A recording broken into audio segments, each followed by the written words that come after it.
morning, good afternoon, good evening, wherever you are in the world, and welcome to Innovate Day 2.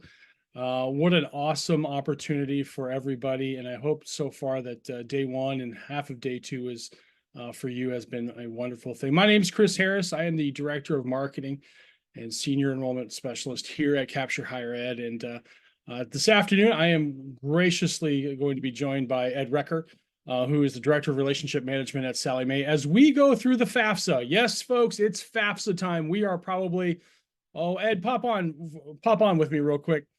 Ed, we're what, 10 days? 12 days? How many days till FAFSA gets here? Well, I think if we want to be safe, we'll say 17. 17. But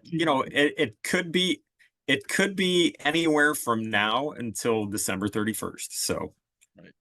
So any day now. We're going to get FAFSA, and isn't that a song? It's like a country song, right? Any day now, as we go through this. But today we're going to talk about FAFSA. What's the latest? Ed's going to give us the latest and greatest on FAFSA.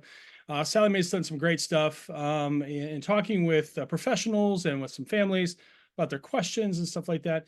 And then we're going to give you some tips, things that you can do between now and the time the FAFSA gets here, and then how to get through yield season as best you can once we can get to that season, right? So as always, this is the title slide. There it is. What you need to do to win. What we're going to do today, we're going to talk about the big changes, those things that we've been talking about, and just to make sure that you're all on the same page. Again, to make sure that as it comes time for special circumstances, and of course, Ed's going to talk about that, one of his favorite subjects of all time, and verification, which is another topic that I get a twitch about every time we think about it. But what are some of the bigger questions we're seeing? We're going to talk about some resources for your team. We're going to talk about repercussions of this. What happens now? Now that we're 17 days away, and then another 30 days away from getting ICERs, and what's that look like in a timeline? What can we do to flip that paradigm? And then we'll take some questions and comments later. So as always, if you want to have a question, please put it in the Q&A section or just put it in the chat. Our team behind the scenes, again, I want to thank Emma Brown and Kevin Hyde for helping us out behind the scenes of making sure that we are doing the things we need to do. So with that said, Ed, let's talk about the U.S. Department of Education updates. So what's happening right now? Yeah, so as Chris said, good morning, good afternoon, good evening, everyone. Ed Recker here with Sallie Mae. So when is the FAFSA opening? And that was kind of our opening salvo there. What's the countdown? And quite honestly, we don't 100% know. However, the Department of Ed has reiterated it will be by December 31st. So this is a little bit of a change because previously they had said it'll be December, air quotes, or in their case, actual quotes. It'll be sometime in December. They have come out and said it will be by December 31st. So when we start talking about the actual when, again, we don't 100% know. However, there are a lot of organizations, and I name NCAN on there, so National College Attainment Network. They are out and out just saying, be ready for it on December 31st. It may go live a couple of days prior to that, but realistically, New Year's Eve, what else would you want to do other than complete your FAFSA?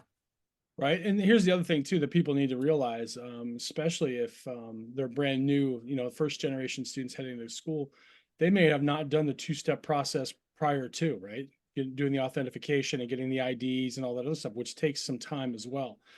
So that's going to push some things back for everybody just to make sure that, you're communicating those things. So, Ed, okay, so FAFSA opens up in 17-ish. We'll call it 17-ish days. When are we going to get ICERs? Now, there's something around that, obviously, but what does that mean for everybody when it comes to when we're going to get ICERs? What normally happens on a normal time versus what's going to happen this year? Yeah, so just to kind of back up just a little bit. So when we talk about ICERs, that's the Institutional Student Information Record, or ICER as the financial aid folks like myself call it. That is essentially, that's the FAFSA information. That is the transcript of the FAFSA coming from the Department of Ed to the school. And generally speaking, that turnaround time is relatively fast, especially when we start talking about for federal purposes. That was usually like 3 to 5 business days from the time it was submitted and it said it was processed by the Department of Education. At that point, it goes into queue for the schools to pull down and be able to process. Well, in the same electronic announcement that opened or that stated that the FAFSA was opening by December 31st, we've got some more air quotes here. So the U.S. Department of Education did say that they will be sending these ICER records to schools by air quote the end of January. So there's a lot of ambiguity there. We're trying to extend a lot of grace and patience with the Department of Ed, understandably so, but this is a really big deal. You all at colleges and universities, you're not going to get this information until probably, I'd say at the earliest, the second half of January, probably late January. And even then, the Department of Ed, we've been told that they're probably going to release this in batches. So don't expect all of the ICERs that have been building up to just be sent at one time. They're probably going to send them out via a tiered approach. So let's just say, for example, if they start sending them out the last week of January, you're not going to get them all on the first day it opens. You're probably going to get a file each day with, say, 500, 1,000, however many, until you're finally caught up. So keep that in mind as well, that they're coming, but they're going to come most likely later in January. So let me ask you a question, because normally from the normal flow of things, our software needs to be tested, right? And we have to get software updates. Have you heard of software updates happening on campuses? Are they getting that done? Do they have test files to play with? So a couple of things to unpack there. So I have heard that they are getting updates. Now, I will say my information on that is a bit dated, but I look at today's date, when I had spoken to some of my former colleagues, today was the day that they were supposed to start getting those software updates from those software companies so that they could start updating their institutional software to be able to handle these new ICERs. With that being said, we have not heard any indication that they are going to receive any type of test files. So from that perspective, what you get, those first files, they're going to be live, and that may be what you're unfortunately kind of testing on. So keep that in mind as well. Like, even though everything will be live and you should be getting files by the end of January, there's still going to need to be some institutional testing going on there before things really do go live, if you would. Yeah, that's no fun. That's no fun at all. So let's talk about the new FAFSA. What's it look like? Mm-hmm. Yeah, so a couple of resources out there, actually 3 of them that we know of. So the Department of Ed does have a FAFSA prototype out there. And I will also say each one of these has its pros and its cons. So the FAFSA prototype, gang, this is more of a professionals facing preview of the FAFSA.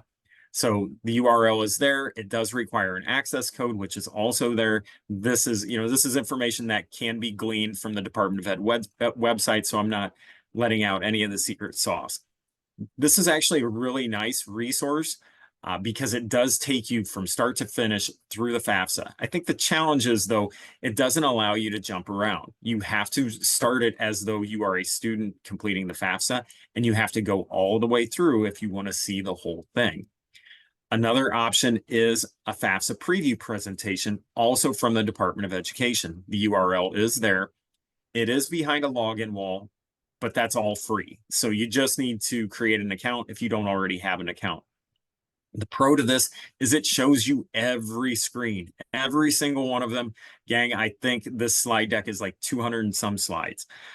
The downside is it shows you every screen, and it doesn't provide a whole lot of guidance or prompting. So if you're looking for something specifically, it might be challenging. The last one I would highlight is Sallie Mae has developed what we're calling our FAFSA guide. So the URL is there. It's an open and free resource. And gang, this one really is more of a student and family facing resource. This is where if students or families want to look at the FAFSA, if they want to get an idea as to, do they have to answer that question? Why is it being asked? As well as some insight as to how to answer it. That's where we would encourage folks to go. And again, that's definitely more of a student and family facing product, but at the same time, I think has definite helpful applications within, say, an admissions and enrollment office as well.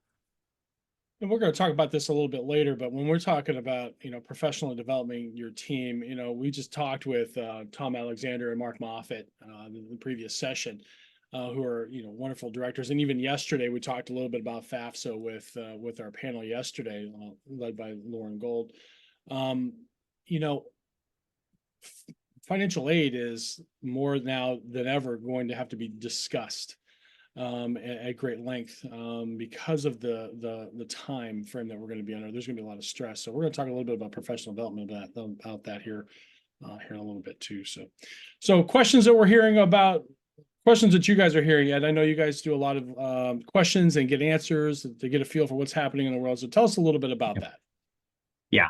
So just to give some context, folks, we know how challenged the Department of Ed is just to get the FAFSA up and running. So we've been doing our best to try to fill that gap and fill that void with lots and lots of webinars. We do them on the student and family side. We've been doing them on the professional side as well. And one of the tremendous benefits that we get from that is we can see what those burning questions are. And really those are the things that we're going to cover here over the next couple slides. So first topic is the FSA ID. So first and foremost, who needs one? So this really hasn't changed though. Student needs one for sure. And at least one parent in a two-parent household. Now, both parents, and a change is both parents in a two-parent household may need an FSA ID. So each one of them may need it if they file their taxes married filing separately. And we'll talk about that in just a little bit. When they should get it, for everyone that is a U.S. citizen or an eligible non-citizen, they can get their FSA ID right now. That process has not been impacted by the postponement of the FAFSA. So especially when I talk to students and families, do it now. Do it right now, because there is a lag. There is a delay from the time that they apply for that FSA ID and when they get it, largely because it has to be bumped up against the Social Security Administration, which can take upwards of 3 to 5 business days. So we encourage folks to get it right now. And then the other question we usually get with FSA ID is, if I had one in the past, is it still valid? And the answer to that is yes. Now, if they forgot what their ID was or their password, actually the Department of Ed's website, so studentaid.gov, it does a really good job of helping students and families retrieve that. And actually, they don't even need to know their FSA ID per se. They just need to know either the ID itself, their cell phone number, or their email address associated with their account, and they can retrieve all of that information. So as we move forward, one of the new things with FSA IDs this year is two-step verification, or what's more commonly known as multi-factor authentication. So who established, if they established a FSA ID prior to this year, do they need to apply for a new one because of this? And the answer is no, they don't have to apply for a new one. Yes, they do have to establish multi-factor authentication. And again, really easy process. Once they log in, it's just going to prompt them to, number one, confirm their contact information. And then two, all right, how do you want to receive this code? Do you want it via text, email, and so forth? And then the last thing on FSA ID is undocumented parents. So we've gotten a lot of questions about undocumented parents. So I want to make sure that we're clear about a couple of things here. One, unfortunately, undocumented students are still not eligible for any type of federal aid, ergo they're not eligible to complete the FAFSA. However, if the student is a citizen or an eligible non-citizen, but their parents are undocumented, undocumented, can the parent get an FSA ID? The answer to that is yes. So the Department of Ed has stated that undocumented parents do have a pathway. That pathway will be essentially the same application that a citizen or an eligible non-citizen would do through studentaid.gov. Now, they've also said that pathway will not be open until the FAFSA actually opens. So I had just preached a little earlier, go out and get your FSA ID right now. That is a bit of a change, or I'm sorry, folks, parents who are undocumented do have to wait until the FAFSA is live in order to get their FSA ID. Now, let me ask you a question, because there's two sets of students, right? You have incoming new students, and then you have your current students as well. Have you heard any? I know that sometimes on campus, your current students will always lag behind on refiling the FAFSA for the next year. Obviously, FAFSA is not open, so they're going to be lagging as well. What do you see, or what are you hearing from campuses about how they're going about making sure that their current students are getting the extra IDs and things like that? Has there been a push for information on that? I'll be honest, Chris, we haven't heard much of anything regarding current students, and I think that's a great point and potentially a great takeaway for everybody participating today. We can't forget about those returning students, and even though the focus is definitely on new students because they've never done this process before, if we're being real, the process has changed for everyone, and it may be even tougher for returning students because they're used to a certain way. They've done it before at least once, maybe multiple times, and that entire process is changing. So I think that's a really good point. But again, to answer your question, we haven't heard much of anything regarding communication to current students other than the fact that, hey, it's opening late. Yeah, we'll talk about clearance then a little bit later. I'll add a note to talk about clearance for your current students here in a little bit too. So what are we hearing from parents, Ed? I mean, we talked, what other things are we hearing from students and parents during this process? So the next thing we hear a lot about is the Future Act Direct Data Exchange. And again, I'm going to give a little bit of context with this. So really, with the FAFSA overhaul, it was born out of two separate congressional acts. So the FAFSA Simplification Act, which most everybody knows, like that was the real driver. But the engine of it is the Future Act Direct Data Exchange. What that did was it created a conduit, a direct conduit from the IRS to the U.S. Department of Education to pull all of that tax information in. It's a really big deal. It replaces the IRS the direct data exchange, or I'm sorry, the IRS data transfer tool. It replaces that. This is something that is done automatically behind the scenes with one caveat. The student and the parent have to approve consent to have that information pulled over. That usually begs the question, can I opt out? Because we do have folks that say, things like, I don't want the government in my business, or things of that nature. So this is where I kind of shake my head a little bit, smile, because technically the Department of Ed says, yes, you can opt out. But it's really not an option, because if you do, the student will, an index number. So it used to be the EFC, the expected family contribution. It's now the SAI, the student aid index. If they don't opt in, if they don't provide consent, an index number will not be created. If an index number is not created, the student is not eligible for federal aid. So there's always a choice, but I suppose if you choose not to, the choice is you really don't want federal aid. It's kind of interesting that you would get all the way to that point where you could decide that you want to decline consent, and yet you've already gotten your two-factor IDs, and you've pretty much told them everything they need to know, except for this last piece. And by the way, they already have your information anyway. So it's interesting that they would allow that to happen. So what about the non-tax filers? What's that all about? Yeah, so this is usually something that comes up with students where they either say they weren't employed, or they just did a summer job and they didn't make enough to file taxes. So it's okay. Bottom line is that the Department of Ed still does ask that they provide consent, largely because there is such a thing as an eligible non-tax filer. The IRS has filing thresholds. If someone makes below that threshold, they are not required by law to file their taxes. But the Department of Education still needs to know that. They still need to know that income information. Also, along those lines, folks, keep in mind that even with providing consent, you know, the Department of Ed has income protection allowances, especially for students, that are pretty high for a student.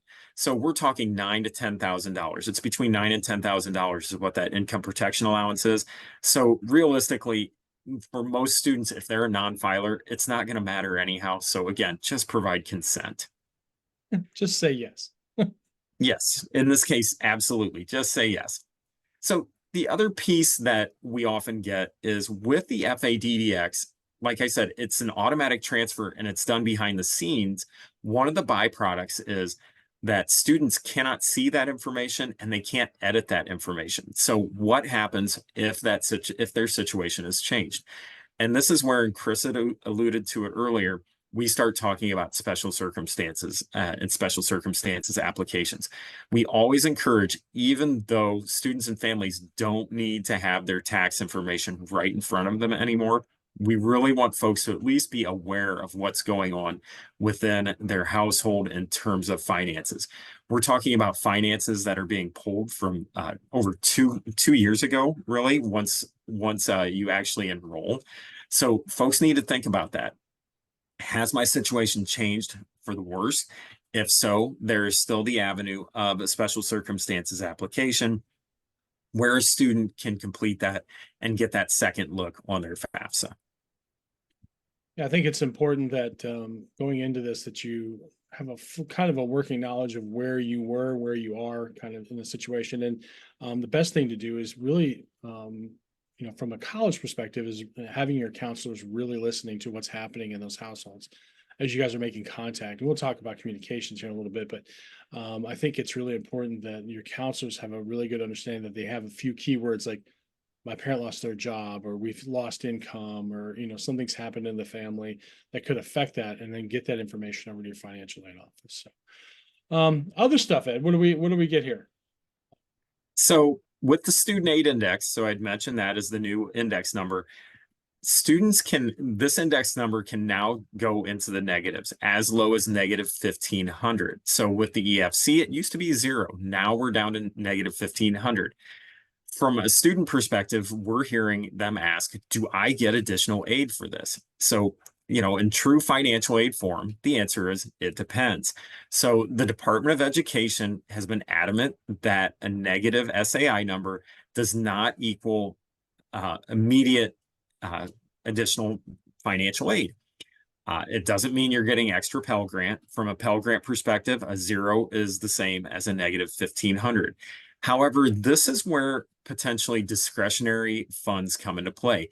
Things like campus-based funds, Supplemental Educational Opportunity Grant or SEOG, federal work study, or even institutional funds.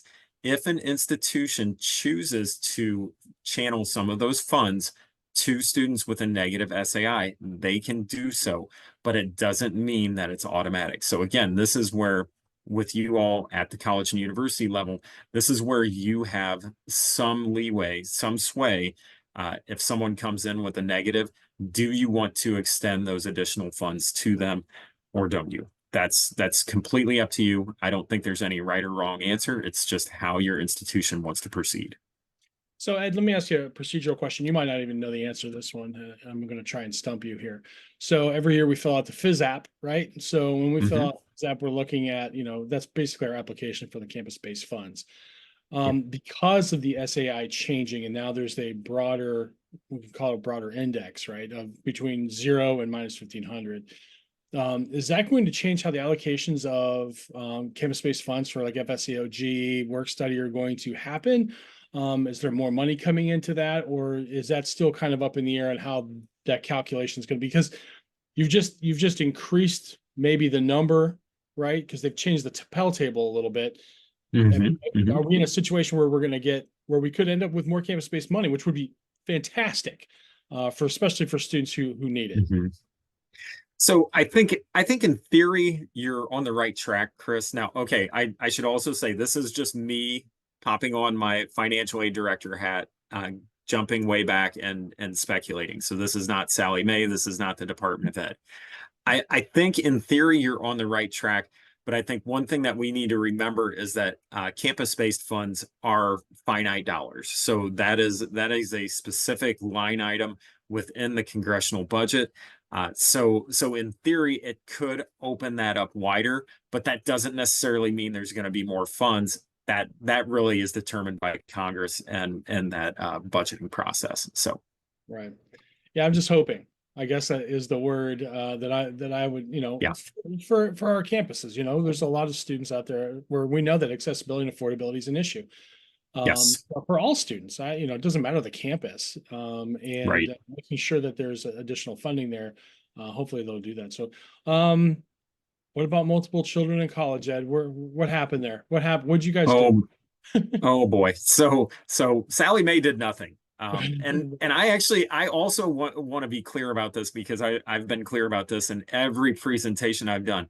Technically, the Department of Education did nothing on this either. This came across on the FAFSA Simplification Act, is that with the new SAI formula, multiple children in college are no longer taken into consideration. So in the past, if you think of this from a simple math problem where the top number is the index number, the bottom number is number in college.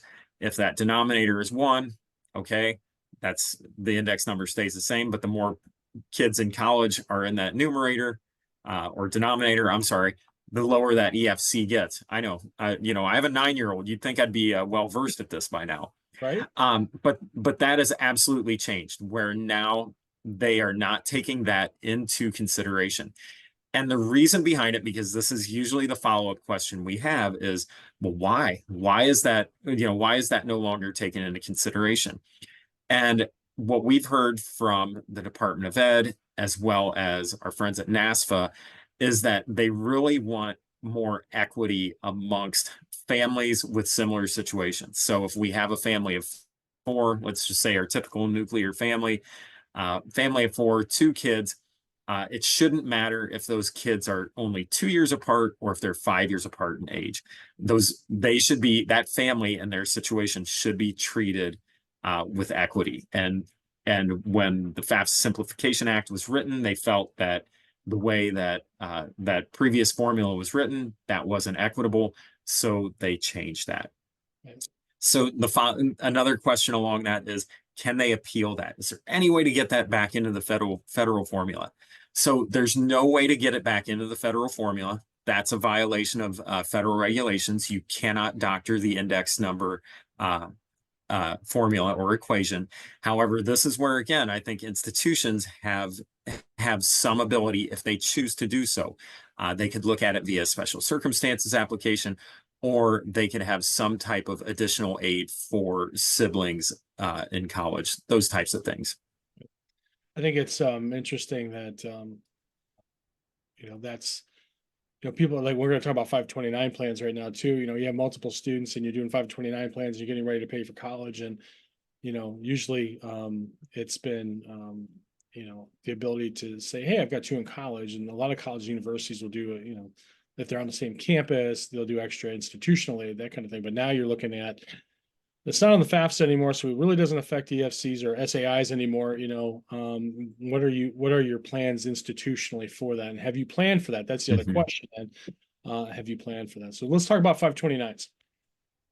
Yeah, so I'm going to add one other layer to the multiple children in college, and this is one where it's beyond me why it's still there, even though it's no longer part of the formula. Students are still required to put that on the FAFSA, so it does actually ask how many children within the household are attending college.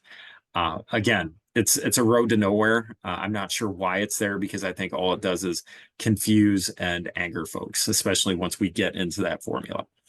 But moving on to 529s. So now the question is, do I have to report all 529s, even if some are earmarked for other children in the household?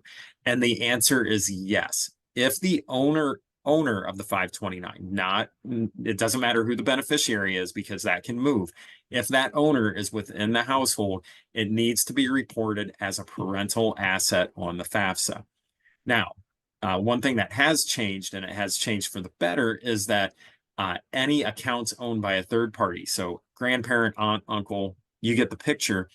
Those funds do not need to be reported as an asset on the FAFSA. So that's a positive change there.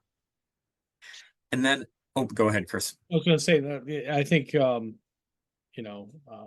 working with your money manager is probably a good idea when it comes to the 529. The 529s are a great point, got great idea, but making sure you have a good financial planner as you get older, not only just for retirement purposes, but for planning for this as well is a good idea. Oops. Yep. Yeah, so another big change is small business and family farm. So this year, or in previous years, I should say, these assets were sheltered. So if it was a small business, that was defined as 99 employees or fewer. A family farm was really defined as it's a farm in which you farm. Technically you had to live on it, but realistically, I live in farm country, and I can tell you that people own 20 acres here, 40 acres there, and it's all over the place. So realistically, if it was all under that one umbrella, it was exempt. Now you have to report all of the assets via a net worth, and it specifically says on the FAFSA adjusted net worth, and folks are asking, how do we calculate that? And the good news is that they just have to calculate the net worth part of it. They don't have to calculate the adjusted part. That's a formula done behind the scenes. Most people will then ask, okay, how do I calculate net worth?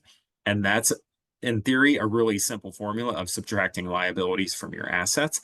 But this is, again, I mean, Chris had mentioned having a good money manager. This is where usually if you have a small business or a family farm, you have some type of accountant or tax professional. That's where I would really lean into them on this in terms of figuring out what that net worth is. Yeah, I think, again, also having a conversation with your financial aid office will help as well. They're not going to give you, this is how you should do it. But what they'll say to you is they'll know that this small business information may be coming in on a special circumstance, or that wasn't reported correctly, those kinds of things when it comes time for verification as well. So I think being open and transparent is a great idea. Quick question though, Ed, how have the recent changes to the FAFSA and this process impacted the workflow and responsibilities of college admissions and financial aid offices? Has this really impacted anything? I would say it has definitely impacted things. I know from a financial aid perspective, this has really been a scramble drill, gang. They're trying their best not only to keep up with the changes, but ultimately they have to implement all of these. So this has been, I know, speaking to my former colleagues, it's been a struggle. It's been a struggle. It's been really stressful. From an admissions and enrollment perspective, honestly, I'm not sure that it has necessarily hit home as of yet, because oftentimes folks, I don't want to say they're siloed, but and admissions is on the road at this point in the year, or actually they're coming off right now. They're more focused on applications, but at this point, I think this is where, from an admissions perspective, those gears could, and again, financial aid guy here, maybe they should shift. This is going to be one of those outlier years where it probably should be all hands on deck. And I'm not saying that everyone needs to be a financial aid administrator and an expert, but I think there are some basic fundamental things that, as students are working their way through the funnel, knowing this information and being able to assist a student, even if it's just pointing them to the right resources, things of that nature, that can make a big difference, not only in the student just getting through the process, but really endearing themselves to your institution and hopefully ultimately enrolling. Right. So what's a big change here? Is pulling tax information from 2 years ago, are we still doing that? Is it still prior? It's still prior. Yes. Yep. That one hasn't changed. And the other question we usually get about FADDX, or we have gotten from professionals, is can someone go back and provide consent if they initially declined it? And the good news is yes, they can. So it's not a all or nothing proposition, if you will. They can go ahead, and if they declined it initially, they can go back in and say, you know what, you're right. The government already knows my stuff anyhow. I'll just allow this section of the government to get it as well. Yeah, it's always a good thing that they can go back and change their mind, or maybe they missed it on the Yes. first time around too. Yep. I probably chalk it up to more of that than anything. Okay, big bad verification, our favorite word. Have the parameters changed? So the parameters haven't changed and verification's not going away. However, gang, and again, the Department of Ed has been really vague about this, but knowing what I know about verification, so they have very different verification tracks, anywhere from V1 to I believe it's V5. And depending on what track you're chosen for, it really dictates what you have to provide. V1 was the financial track. And I would say that that was probably 85 to 90% of all verifications. Now, if we're getting financial information directly from the IRS, which at that point it is validated, it is good, the student and the family cannot touch it, ergo it's pristine, that should drastically reduce the number of students selected for verification, which should really lighten an institutional burden when it comes to that. Now, again, the Department of Ed has been somewhat tight-lipped about this. They've said, yeah, we do expect for it to change, but they're not giving out any figures or numbers or things of that nature as of yet. But gang, I would anticipate the number of verifications to drop drastically, which should be music to everyone's ears, especially those in the financial aid office. Yeah, I think making sure that having that information back is a big idea.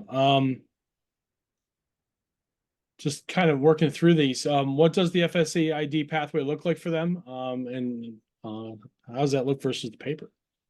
Yeah, so we talked about this a little bit earlier. So undocumented parents can and are, quite frankly, are expected to apply for an FSA ID. They can still apply via a paper FAFSA if they choose to. But gang, I'm telling you that the Department of Education is really strongly driving everyone to the website. They want them to go and use the electronic version to expedite the process. And then the other one that we get is, and I get this one totally, what protections, if any, can we provide students with undocumented parents? So there's nothing out there that explicitly says that hey, there are all sorts of protections for them in this situation. However, what the Department of Ed has said consistently is that they do not share information with other federal agencies. So keep that in mind as we move forward. And they've got some clarity finally on parent of record.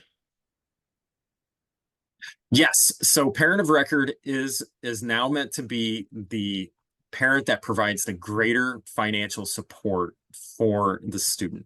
Now, there are a couple of resources out there to help determine what that is. Most notably, in the FAFSA now, they have what's called a parent wizard, which will really help walk the student through that process to say, hey, it should be parent A or parent B. So hopefully that'll help. And the Department of Ed also has other resources outside of the FAFSA. It sounds silly, but they actually have a who's my parent kind of flow chart to help folks determine who the parent of record should be. Yeah, they should have come up with that a long time ago. So, okay, some really cool helpful resources here. Yeah, so I won't go through all of these. I would just say, especially because we know that the slide deck is going to be available, but I would just say the Department of Ed has some great resources. We've got the URLs up there, as does Sally Mae. Gang, I think one of the things that we've tried to do, knowing what the Department of Ed has had historically, we've tried not to duplicate efforts. So we feel like between the Department of Ed and Sally Mae, we're not affiliated, but in this case, we really want to work in concert together to make sure that students and families are getting the appropriate resources at the appropriate time to help them through this process. Yeah, I think those are all really great resources, and I think the repercussions for, colleges as we start to wrap up here. One, your timeline for yield just became shorter at the same time, right? FAFSAs are coming soon. ICERs are coming later. And we're going to show you a quick timeline here in a second, but your time for yield is just gotten smaller. What used to be like October, November is now starting, late February, March, probably. So it's time for us to really start thinking about what we need to do from a yield perspective. Two, your admissions counselors more than ever need to build affinity prior to the financial aid coming out. If your counselors are not making meaningful contact with your prospective students right now over the next 2-3 weeks, it's going to be very hard for you with the rest of the noise that's going to be coming in with financial aid and things like that, to create that rapport, to create that affinity with your family. So make sure that you're doing a lot of outreach right now, meaningful outreach from your counselors out to your prospective students. Three, traditional melt over several months is now going to be this big. Gang, it's not going to be that long anymore. It's going to be at a faster clip. So you're going to see, if you bring in if you have 15,000 applications and you got 14,000 acceptances, and you're only going to bring a class of 8,000 people in, you're going to see in a shorter period of time your melt. So you got to be kind of prepared for that. It's not only just a numbers game, but it's a mental game too, because a lot of people are going to be telling you no. Right. And it can wear on you, especially your younger counselors. That stress level of, I didn't get 12 deposits today, I lost 12 students today. So making sure that you're working with your counseling staff to make sure that they understand what's about to happen moving forward too. And while benchmarks for inquiries, apps, acceptance deposits remain the same, if you track FAFSA data, and if you're not, you should be, you don't know where you're going to be right now. You might not know, and you might not know how much institutional need-based aid is going to be ready to be handed out. You may have a budget, but you don't know which within one of your cells, where that money is going to go. So to Ed's point, give grace to your financial aid office as they start to work through these numbers, because you've been recruiting students, but we don't know what the SAI is going to look like from a packaging perspective. If you hand out academic awards or scholarships based upon grade point averages and test scores and things like that, or athletic scholarships, you might know what those dollars look like, but the entire package, the entirety of that package, you might not know for a couple months yet. So when we talked about this, and we had this, Ed and I had this slide before, where we talked about, starting the summer, guess what? That's over. It's over. Travel is over. You are home. Thanksgiving is here. It is time. FAFSA is here. 17 days, Ed said, it will be here.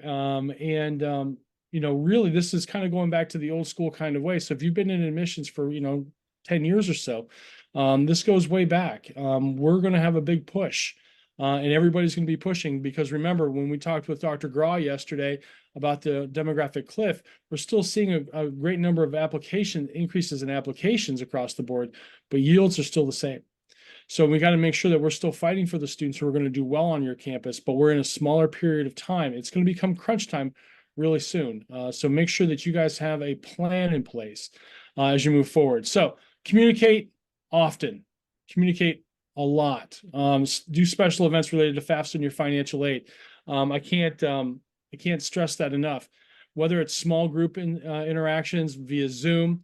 I know some colleges and universities are actually headed out on the road early in the spring and going to meet in hotels and things like that to meet with groups of parents and things like that about financial aid. So make sure that you're communicating that up front. Two, create that multi-channel approach. We all know that Gen Z, Gen Alpha, mom, dad, and whoever's being the influencer, they're all over the place. They're on the internet. They're in different multimedia channels. They're checking your website, those kinds of things. Keep everybody up to date about where you are in the process, and that they are important to you, so that they're making that right decision, and leverage your digital strategies as best you can. Three, plan special events. I can't stress that enough. More people in the know is going to help out with your overall stretch plan. And here's another event too. I was thinking about the other day, when we're talking about clearance for your current students as well. You might want to bring your current students, or give your current students early in January when they get back, small sessions on campus about, hey, the FSA, to get your ID, it's a little different this year. We need your FAFSA back so we can get your financial aid out the door before you leave in May. Those are important things because as a campus planner, as an enrollment manager, you're wanting to know who's coming back. Retention is a big deal. We all know the only way you're going to build enrollment over time is to retain more students and more check boxes that you can get done. Housing, bills paid, financial aid's done for next year, those kinds of things. The more check marks you can have on a student as they leave campus in May, the more likely they are to come back. And make sure you have a plan ahead. Now is the perfect time, folks. Right now, between today and maybe even started into, just before the holidays, plan out what your communication is going to be about financial aid. Who's going to call who when? Who's going to talk to whom when? How are you going to get that information from financial aid into your counselor's hands so that they can make those meaningful conversations moving forward?